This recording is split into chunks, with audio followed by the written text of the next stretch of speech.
Next scene में हम देखते हैं कि चंगला और ब्रदर चिन दोनों बूढ़ों के घर में कैसे भी करके घुस जाते हैं और फिर अपने लोगों को ढूंढने के लिए अंदर खूब मुशक्कत करते हैं, लेकिन काफ़ी देर ढूंढने के बाद भी उन लोगों को वो गुफा नहीं मिलती जहाँ पर उन लोगों को छुपाया गया है। फिर कुछ लोगों की सैनिकों की आवाज़ सुनकर ये लोग दोनों वहाँ से भाग जाते हैं और उसी वक्त हम देखते हैं कि एक कमरे में लीहंग भी बंद होता है जहाँ पर 2 सैनिक तैनात होते हैं और लीहंग को कहीं जाने नहीं दे रहे होते हैं। फिर लीहंग कैसे भी करके उन दोनों सिपाहियों को बेहोश कर देता है और उनमें से एक सिपाही का कपड़ा पहनकर वहाँ से उसी रात भाग जाता है। अब चंगला और ब्रदर चिन लीचा के पास आ जाते हैं और इसे बताते हैं कि हम लोगों ने बहुत ढूंढा लेकिन हमें वो लोग नहीं मिले और वहाँ पर बहुत सारे दरवाजे थे जिन पर बहुत भारी वाला लॉक लगा हुआ था, जो कि एक चोरों के मास्टर ही उस लॉक को खोल सकते हैं। हम दोनों के बस की बात नहीं है, हमें कैसे भी करके उन मास्टर को ढूंढना पड़ेगा ताकि वो लॉक खोल सके। फिर लीचा वहाँ से चला जाता है। फिर ब्रदर चिन चंगला से कहता है कि चंगला, तुम्हारे मास्टर का क्या नाम है? तुमने तो उन्हीं से सब कुछ सीखी हो, तुम्हारे मास्टर ये दरवाज़ा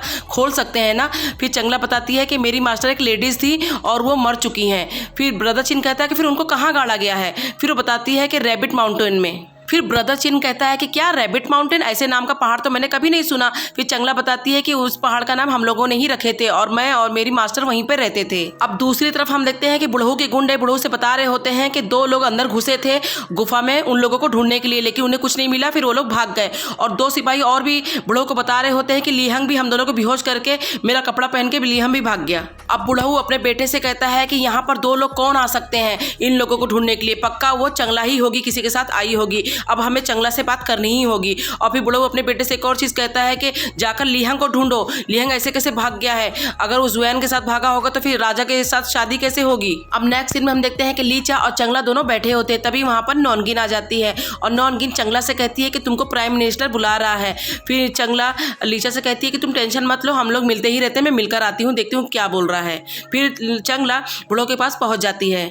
अब बुढ़ऊ चंगला से कहता है कि क्या तुम अब प्रिंस के लिए काम कर रही हो और मुझे धोखा दे रही हो? फिर चंगला कहती है नहीं तो मैं तो आपकी ही साइड हूँ और मैं प्रिंस का भी बस ट्रस्ट जीतने के लिए ये सब कर रही हूँ।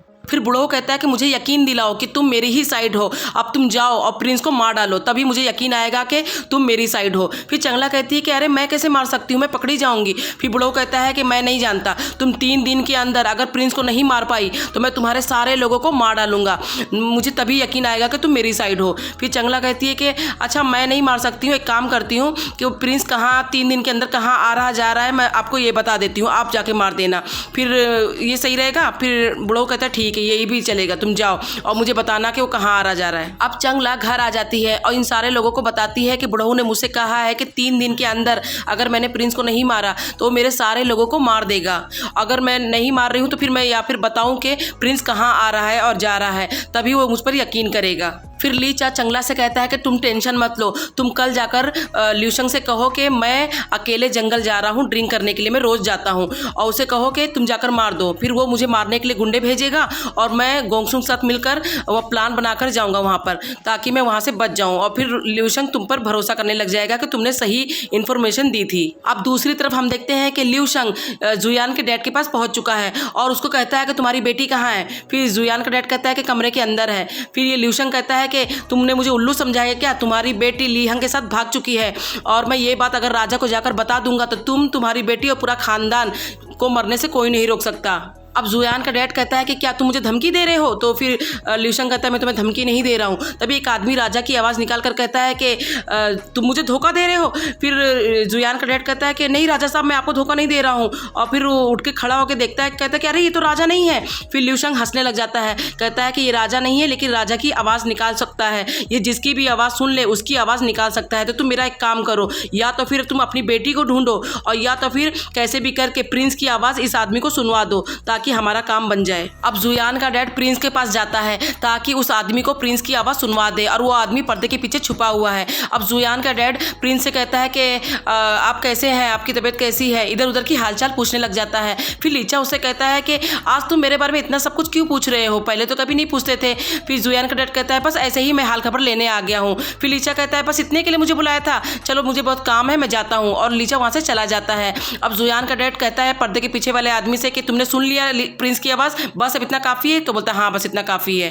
अब नेक्स्ट सीन में हम देखते हैं कि चंगला बुढ़ो के पास पहुंच जाती है इन्फॉर्मेशन देने के लिए और वो उसे बताती है कि मैं तुमसे कितनी वफादार हूँ, सुन लो, आज रात को लीचा ड्रिंक पीने के लिए जंगल में जाने वाला है, तो तुम अपना काम कर लो। फिर बुढ़ो कहता है कि अच्छा, जब तक हमें पता ना लग जाए कि ये बात सच है कि झूठ, तुम यहीं रहोगी। अब दूसरी तरफ हम देखते हैं कि लीचा जंगल के घर में ड्रिंक करने के लिए पहुंच जाता है और वहाँ पी रहा होता है कि वहाँ पर बहुत सारे गुंडे पहुंच जाते हैं।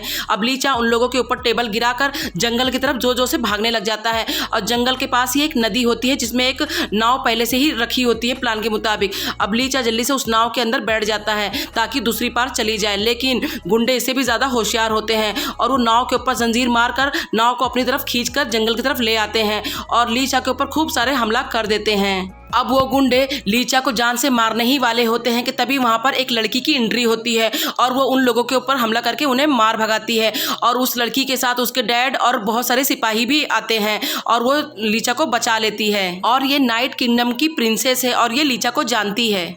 और दूसरी तरफ हम देखते हैं कि बुढ़ो के पास उसके सारे गुंडे आ जाते हैं और वो लोग बताते हैं कि हम लोग लीचा को मारने ही वाले थे कि वहाँ पर नाइट किंगडम की प्रिंसेस आ जाती है और वो उसे बचा लेती है।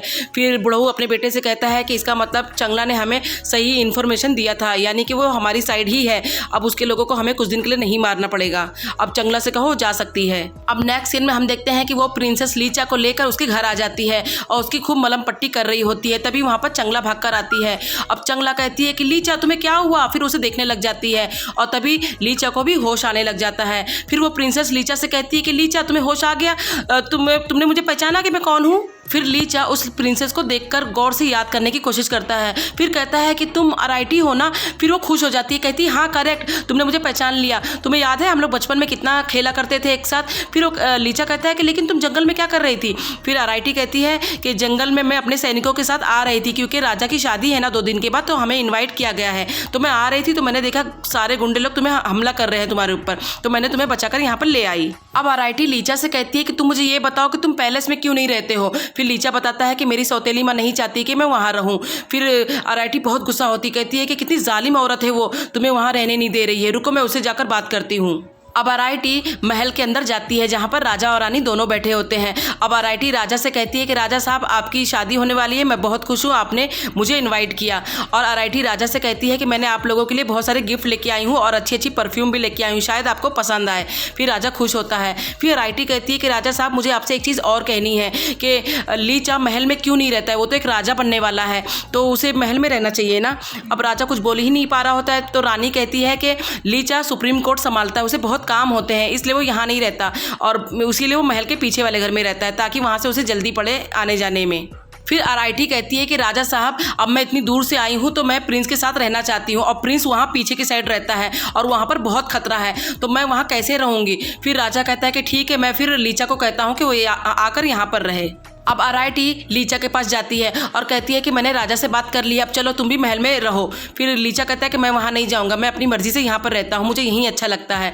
फिर आरआईटी जाती है, अपना सारा सामान लेकर आ जाती है और कहती है कि जहाँ पर तुम रहोगे वहीं पर मैं भी रहूँगी। और दूसरी तरफ हम देखते हैं कि जुयान और ली हंग दोनों वहाँ से भागकर दूसरे शहर में चले जाते हैं और वो दोनों बाजार में घूम ही रहे होते हैं कमरे की तलाश में। तभी उन्हें एक बुढ़ा और बुढ़ी दिखते हैं। उन दोनों से वो लोग कहते हैं कि क्या हमें कुछ दिन रहने के लिए यहाँ पर कमरा मिल जाएगा। फिर वो दोनों कहते हैं कि हम दोनों अकेले रहते हैं, हमारे पास कमरा है, तुम लोग रह सकते हो। फिर ली हंग उन्हें पैसे भी देता है। फिर वो लोग कहते हैं हमें ज़रूरत नहीं, तुम लोग रह लो। फिर वो लोग कहते हैं ठीक है। फिर कुछ दिन तक वो लोग वहीं पर रहते हैं अच्छे से। और दूसरी तरफ हम देखते हैं कि रानी राजा से कह रही होती है कि मुझे ये आरआईटी बहुत अच्छी लगी, इसकी शादी भी नहीं हुई है अभी, तो मैं चाहती हूँ कि हमारे लीहंग के साथ इसकी शादी करा दी जाए ताकि दोनों शहर आपस में एक हो जाएं और दोनों के राजा भी आपस में दोस्त बन जाएं। तो आप क्या चाहते हैं। फिर राजा कहता है कि हाँ मुझे भी आरआईटी अच्छी लगती है, तो हम लीहंग के लिए सोच सकते हैं, मैं बात करूँगा। अब नेक्स्ट सीन में हम देखते हैं कि आरआईटी राजा साहब से कह रही होती है कि राजा साहब मैं इतने सालों के बाद यहाँ पर आई हूँ, तो मैं चाहती हूँ कि लीचा मुझे कहीं घुमाने लेकर जाए। फिर राजा लीचा से कहता है कि लीचा आरआईटी को जाकर कहीं घुमा कर लेके आओ जहाँ उसे अच्छा लगे। फिर ये लोग तैयार होकर कहीं जंगल में जाते हैं और फिर वहीं पर आधी रात को ही एक घर में ये लोग जाकर पूछते हैं कि क्या यहाँ पर कमरे मिलेंगे हमें रुकने के लिए रात भर। और हम देखते हैं कि आरआईटी के लीचा के पास ज़्यादा क्लोज होने की वजह से चंगला बहुत जल रही होती है।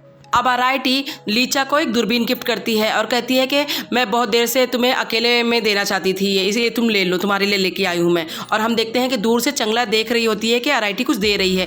फिर चंगला लीचा के पास जाती है और कहती है कि बहुत ज़्यादा ही क्लोज हो रही है ये तुम्हारे से, और तुम मुझसे बहुत हंस के बात कर रहे हो, मुझे अच्छा नहीं लग रहा है ये, और उसने तुम्हें क्या दी दिखाओ। फिर लीचा उसे दिखा नहीं रहा होता है। फिर चंगला गुस्सा हो जाती है।